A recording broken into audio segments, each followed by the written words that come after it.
नमस्कार दोस्तों, मैं Darshan Singh, assistant professor, department of geography, government college Batukla. आज आपके सामने क्लाइमेटोलॉजी का एक टॉपिक लेकर आया हूँ जिसका नाम है मौसम और जलवायु।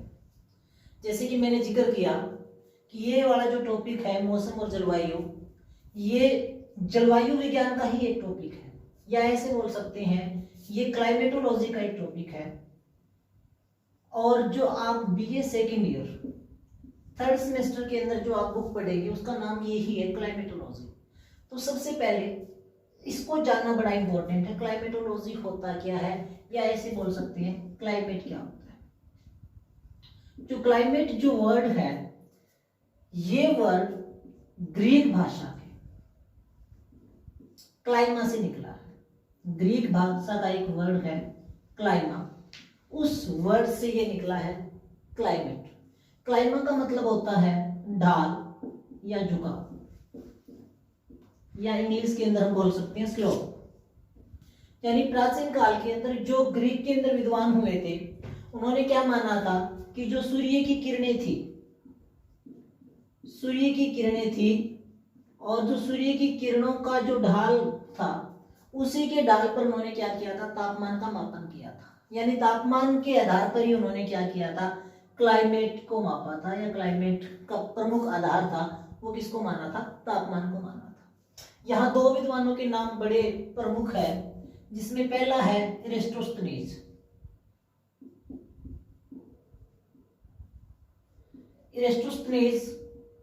इसने क्या किया था, सबसे पहले जो सूर्य की किरणों का झुकाव है उसका मापन इसने सबसे पहले किया था। यानी सूर्य की किरणें कहाँ सीधी पड़ेगी और कहाँ तिरछी पड़ेगी, इसके बारे में सबसे पहले विचार दिए थे, किसने दिए थे, इरेस्टोस्थनीज ने। इसके बाद एक और विद्वान है जिसका नाम है हिपार्कस। बड़ा इंपॉर्टेंट क्वेश्चन पूछा भी जाता है कई बार कि पृथ्वी को सबसे पहले 5 कटिबंधों के अंदर बांटने का श्रेय किसको दिया जाता है, तो किसको दिया जाता है, हिपार्कस को दिया जाता है। हिपार्कस ने क्या किया था, आपतन कोण के आधार पर, एंगल ऑफ इंसिडेंस, आपतन कोण के आधार पर क्या किया था, जो हमारी सारी पृथ्वी है, समूची पृथ्वी है, उसको क्या किया था, 5 कटिबंधों के अंदर विभाजित किया था। यानी इसने 5 कटिबंध बनाए थे, किसके आधार पर बनाए थे, आपतन कोण के आधार पर। यहाँ एक ये बड़ा इंपॉर्टेंट क्वेश्चन 2 नंबर का उठ सकता है कि आपतन कोण क्या होता है। आपतन कोण का मतलब क्या होता है, जैसे कि ये कोई आपका सरफेस एरिया धरातल है, यहाँ सूर्य की किरणें पड़ रही है, मान लो इस एंगल के ऊपर क्या हो रही है, सूर्य की किरणें सीधी पड़ रही है धरातल के ऊपर। अगर इसी बिंदु के ऊपर हम लंब गिरा दें, ये मान लो यहाँ 90 डिग्री का हमने क्या कर दिया, एक कोण बना दिया या लंब गिरा दिया, तो जो सूर्य की किरणें हैं और जहां जो हमने लंब गिरा है उसके बीच का जो ये वाला एंगल बनेगा, इसी को क्या बोला जाता है, आपतन कोण, या इंग्लिश के अंदर बोलेंगे एंगल ऑफ इंसिडेंस। तो हिपार्कस ने क्या किया था, आपतन कोण के आधार पर, या ऐसे बोल सकते हैं कि किस स्थान के ऊपर सूर्य की किरणें सीधी पड़ेगी और किस स्थान पर टेढ़ी पड़ेगी, इसी के आधार पर क्या किया था, इसने 5 कटिबंध बनाए थे, 5 कटिबंध माने थे, जिसमें हमने पढ़ा है कि एक उष्ण कटिबंध, उसके बाद 2 शीत कटिबंध, और फिर आपके थे 2 शीतोष्ण कटिबंध। ये इन्होंने क्या किए थे, 5 कटिबंध बनाए थे, किसने, हिपार्कस ने। तो यहां तक हमने ये पढ़ा था कि जो क्लाइमेट है उसकी उत्पत्ति ग्रीक भाषा के क्लाइमा से हुई है। क्लाइमा का मतलब क्या होता है, ढाल या झुकाव। यानी जो ग्रीक विद्वान थे उन्होंने क्या माना था कि सूर्य की किरणें हैं वो किसी स्थान के ऊपर सीधी पड़ती है और किसी स्थान के ऊपर टेढ़ी पड़ती है, जिसके कारण क्या आ जाता है, उन स्थानों के तापमान के बीच अंतर आ जाता है, और उसी तापमान के आधार पर इन्होंने क्या किया था, जलवायु का मापन किया था, या ऐसे बोल सकते हैं तापमान को इन्होंने क्या माना था, जलवायु का प्रमुख तत्व माना था। 2 विद्वानों के नाम मैंने आपके सामने रखे, पहला था इरेस्टोस्थनीज और दूसरा था हिपार्कस। इरेस्टोस्थनीज ने क्या किया था, सबसे पहले सूर्य की जो किरणें थी उसके झुकाव का महत्व इसने सबसे पहले बताया था कि कहाँ सीधी पड़ेगी और कहाँ टेढ़ी पड़ेगी। उसके बाद हिपार्कस महोदय ने क्या किया था, इन्हीं सूर्य की किरणों के झुकाव के कारण समूची पृथ्वी को क्या कर दिया था, 5 कटिबंधों के अंदर बांट दिया था, जिसमें एक उष्ण कटिबंध, 2 शीत और 2 शीतोष्ण कटिबंध। ये था आपका क्लाइमेट। अब जिस विज्ञान के अंदर हम क्या करते हैं, क्लाइमेट का अध्ययन करते हैं, क्लाइमेट किस स्थान की कैसी होगी, क्यों होगी, उस विज्ञान को क्या कहा जाता है, क्लाइमेटोलॉजी कहा जाता है। लेकिन आज का हमारा टॉपिक है मौसम और जलवायु। पहले हम ये जान लेते हैं कि मौसम क्या होगा और जलवायु क्या होगी।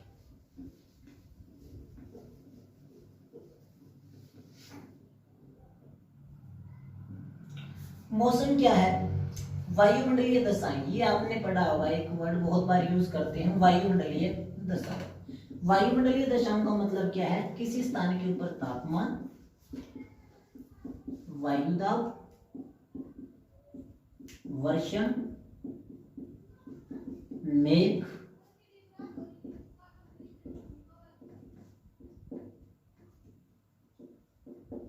आर्द्रता, इन सभी का योग, किसी स्थान के ऊपर तापमान, वायुदाब, वर्षण, मेघ और आर्द्रता, इन सभी का योग अगर थोड़े टाइम के लिए है, थोड़े टाइम का मतलब 1 घंटे का हो सकता है, 1 दिन का हो सकता है, 1 सप्ताह का हो सकता है, या 1 माह का हो सकता है।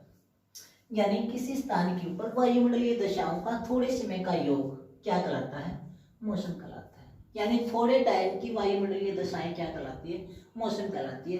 वायुमंडलीय दशाओं के अंदर क्या होगा, उस स्थान का तापमान, वायुदाब, वर्षण, मेघ और आर्द्रता। अगर थोड़े टाइम का योग है तो क्या कहलाएगा, मौसम कहलाएगा। लेकिन इसका उल्टा, किसी स्थान के ऊपर लंबे समय की वायुमंडलीय दशाओं का योग क्या कहलाएगा, जलवायु कहलाएगा। यानी मेनली जो डिफरेंस है मौसम और जलवायु में, वो क्या है कि थोड़े समय की वायुमंडलीय दशाओं का योग क्या कहलाएगा, आपका मौसम कहलाएगा, और लंबे समय की वायुमंडलीय दशाओं का योग क्या कहलाएगा, जलवायु कहलाएगा। अब यहाँ मैंने ये चीजें आपको बता दी कि वायुमंडलीय दशाओं के अंदर कौन कौन से तत्वों को हम शामिल करेंगे, तापमान, वायुदाब, वर्षण, मेघ और आर्द्रता। ये तत्व है किसके, मौसम और जलवायु के। इन्हीं का योग अगर थोड़े टाइम के लिए है तो मौसम है, और लंबे टाइम के लिए है तो जलवायु। अब मैंने ये भी बता दिया कि मौसम 1 घंटे का हो सकता है, 1 दिन, 1 सप्ताह और 1 माह। ये योग क्या कहलाएगा, मौसम कहलाएगा। लेकिन जलवायु जो हमारा अंतरराष्ट्रीय मौसम विज्ञान संस्थान है, अंतरराष्ट्रीय मौसम विज्ञान संस्थान, इस संस्थान ने क्या माना है, 31 वर्षों की अवधि को किसी स्थान के ऊपर कितने वर्ष मिनिमम माने इसने, 31 वर्षों की अवधि के वायुमंडलीय दशाओं के योग को क्या माना है इन्होंने, जलवायु माना। यानी कम से कम 31 साल तक हम क्या करेंगे, किसी स्थान की जो वायुमंडलीय दशाएं हैं उनके योग का अध्ययन करेंगे, और उनका जो औसत होगा उस चीज को इन्होंने क्या माना, जलवायु माना है। किसने, अंतरराष्ट्रीय मौसम विज्ञान संस्थान में। लेकिन एक विद्वान है जिसका नाम बड़ा फेमस है, ऑस्टिन मिलर। ऑस्टिन मिलर ने क्या माना है, 35 वर्षों के योग, कितने वर्षों, 35 वर्षों की वायुमंडलीय दशाओं के योग को क्या माना है, जलवायु माना है। यानी अंतरराष्ट्रीय मौसम विज्ञान संस्थान ने 31 वर्ष, और जो आपका एक मैंने यहाँ विद्वान का नाम लिखा है ऑस्टिन मिलर, उन्होंने माना है 35 वर्षों की अवधि को क्या माना है, जलवायु माना है। अब दूसरा क्वेश्चन जो कि बड़ा इंपॉर्टेंट है, पूछा जाता है कि मौसम और जलवायु के बीच अंतर क्या है, मौसम और जलवायु के बीच अंतर क्या है। अब हम पढ़ेंगे अंतर क्या है। वैसे मेन अंतर तो जो मैंने बता दिया है वो यही है कि मौसम क्या है, थोड़े समय की वायुमंडलीय दशाओं का योग है। पहला अंतर क्या है, अवधि का है। यानी मौसम क्या होगा, थोड़े टाइम की वायुमंडलीय दशाओं की अवधि क्या कहलाएगी, मौसम कहलाएगी। जबकि जलवायु क्या है, लंबे समय की वायुमंडलीय दशाओं की योग को या औसत को क्या कहते हैं, जलवायु। यहाँ मैंने बताया कि ये क्या हो सकता है, 1 घंटे का, 1 हफ्ते का हो सकता है, और 1 महीने का हो सकता है। लेकिन जलवायु कम से कम 31 वर्षों की वायुमंडलीय दशाओं के योग को हम क्या कहते हैं, जलवायु।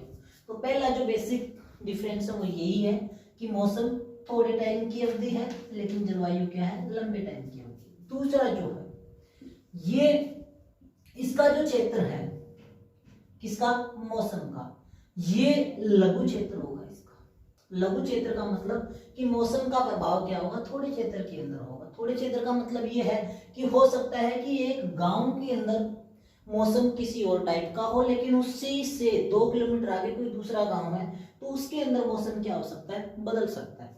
तो ये क्या होता है, एक लघु क्षेत्र की अवधि होती है मौसम, लघु क्षेत्र के अंदर पाया जाता है मौसम। या ऐसे बोल सकते हैं कि एक क्षेत्र से दूसरे क्षेत्र विशेष के अंदर जाने से मौसम क्या हो सकता है, बदल सकता है। लेकिन दूसरा क्या है, जलवायु। जलवायु क्या है, लघु की जगह क्या आ जाएगा, विस्तृत क्षेत्र। यानी जलवायु का क्षेत्र क्या होता है, विस्तृत होता है। जैसे यहाँ ये वाली जो हम जलवायु का अध्ययन कर रहे हैं, इसका क्षेत्र हम ये मान सकते हैं कि एक महाद्वीप हो सकता है। एक महाद्वीप के अंदर क्या हो सकता है, एक प्रकार की जलवायु हो सकती है। तो जो दूसरा अंतर है वो क्या है कि मौसम क्या है, लघु क्षेत्र के लिए होता है, जबकि जलवायु क्या होती है, विस्तृत क्षेत्र के लिए। तीसरे, अगर इसकी अवधि देखें, मौसम क्या है, अस्थिर होता है, जबकि जलवायु क्या होती है, स्थिर होती है। मतलब क्या है कि मौसम बहुत जल्दी चेंज होता है। बहुत जल्दी का मतलब हो सकता है किसी स्थान के ऊपर सुबह धूप निकली हो, शाम को दोपहर के टाइम बादल हो जाए और शाम के टाइम क्या हो जाए, बरसात हो जाए। यानी मौसम क्या है, बहुत जल्दी परिवर्तित होता है, बहुत जल्दी बदलता है कौन, मौसम। लेकिन जलवायु है वो जल्दी से बदलती नहीं। जैसे कि मैंने एग्जांपल दिया था कि हो सकता है उसी टाइम धूप निकली हो लेकिन थोड़ी देर बाद में क्या आ जाए, बादल आ जाए और बरसात हो जाए। तो मौसम बदलता रहता है लेकिन जलवायु वो जल्दी से बदलती नहीं। चौथा जो पॉइंट है, बड़ा इंपॉर्टेंट पॉइंट है, और ये पॉइंट भविष्यवाणी को लेकर है। अब यहाँ वैसे आपके मन में भी ये शंका होगी कि भविष्यवाणी किसकी कर सकते हैं, जलवायु की कर सकते हैं या मौसम की। तो यहाँ मैंने बताया था कि मौसम बहुत जल्दी बदलता है लेकिन जलवायु जल्दी से नहीं बदलती, इसलिए मौसम की भविष्यवाणी की जा सकती है लेकिन जलवायु की भविष्यवाणी नहीं की जा सकती। तो ये 4 अंतर थे। एक अंतर और रह गया, सॉरी, 5वां अंतर जो अभी मैं बता देता हूं कि मौसम क्या है, किसी एक तत्व विशेष से प्रभावित होता है। किसी एक तत्व विशेष से क्या होता है, प्रभावित होता है। जैसे तापमान का ही हम जिक्र करें कि तापमान ज्यादा हो गया तो मौसम बदल जाएगा, तापमान ज्यादा हो गया तो वायु दाब कम हो गया मान लो, और वायु दाब कम हुआ तो क्या हो जाएगा, हो सकता है वर्षा होनी शुरू हो जाए। तो एक विशेष तत्व के कारण क्या हो जाता है, मौसम बदल सकता है। लेकिन जो जलवायु है उसके ऊपर क्या, सभी तत्वों का प्रभाव पड़ता है। कहने का मतलब क्या है कि मौसम के ऊपर क्या है, किसी एक विशेष तत्व का प्रभाव पड़ता है, लेकिन जलवायु के ऊपर क्या है, सभी तत्वों का प्रभाव पड़ता है। तो ये था बेसिक जो डिफरेंस है किसके बीच, मौसम और जलवायु के बीच। एक बार दोबारा से एक्सप्लेन कर देता हूँ कि पहले हमने क्या पढ़ा है कि मौसम क्या है, थोड़े समय की अवधि है, 1 घंटे का हो सकता है, 1 सप्ताह का हो सकता है, 1 महीने का भी हो सकता है। लेकिन जलवायु लंबे समय की अवधि है। मैंने बताया है कि कम से कम 31 वर्षों का जो मौसम है उसका औसत क्या कहलाता है, जलवायु कहलाता है। उसके बाद मैंने ये बताया कि मौसम का प्रभाव लघु क्षेत्र में होता है। लघु क्षेत्र का मतलब क्या होता है कि हो सकता है किसी एक क्षेत्र के अंदर मौसम किसी प्रकार का है, लेकिन थोड़ा सा आगे जाने पर मौसम क्या हो जाता है, चेंज हो जाता है। लेकिन जलवायु क्या होती है, विस्तृत क्षेत्र के लिए होती है। कहने का मतलब क्या है कि जैसे हम स्थान बदलेंगे और दूसरे स्थान के ऊपर जाएंगे तो जल्दी से, यानी छोटे क्षेत्र के अंदर जलवायु चेंज नहीं होगी। एक महाद्वीप से दूसरे महाद्वीप में जब हम जाएंगे तभी जाकर जलवायु क्या होगी, बदलेगी, अदरवाइज नहीं बदलेगी। तीसरा मैंने बताया है कि मौसम बहुत जल्दी बदलता है, यानी स्थिर नहीं रहता है, स्थिर होता है। हो सकता है सुबह मौसम कुछ है, दोपहर कुछ हो जाएगा और शाम को कुछ और हो जाए। कहने का मतलब क्या है, मौसम बहुत जल्दी चेंज होता है लेकिन जलवायु बहुत जल्दी से चेंज नहीं होती। जलवायु क्या होती है, स्थिर होती है, स्टेबल होती है। लास्ट एक चौथा जो मैंने अंतर बताया था वो क्या है कि हम मौसम की क्या कर सकते हैं, भविष्यवाणी कर सकते हैं। जैसे आपने देखा होगा रेडियो के ऊपर भी और आपके जो फोन है उसके ऊपर भी कई बार आप मैसेज आते हैं जहां आपको ये बताया जाता है कि 2 दिन बाद में बरसात होने वाली है, बादल छाए रहेंगे। तो हम क्या कर सकते हैं, मौसम की भविष्यवाणी कर सकते हैं, लेकिन जलवायु की भविष्यवाणी संभव नहीं। लास्ट जो मैंने अंतर बताया था कि मौसम के ऊपर क्या है, किसी एक तत्व विशेष का, तत्व मैंने बताए थे तापमान, वायुदाब, वर्षण, ये सारे तत्व। तो किसी एक विशेष तत्व का क्या होता है, प्रभाव पड़ता है किसके ऊपर, मौसम पर। लेकिन जलवायु पर किसी एक विशेष तत्व का प्रभाव नहीं पड़ता, इसके ऊपर सभी तत्वों का प्रभाव पड़ता है। तो यही आज का हमारा टॉपिक था, जिसके अंदर हमने ये पढ़ा है कि मौसम क्या होता है और जलवायु क्या होती है, और मौसम और जलवायु के बीच अंतर क्या पाया जाता है। धन्यवाद।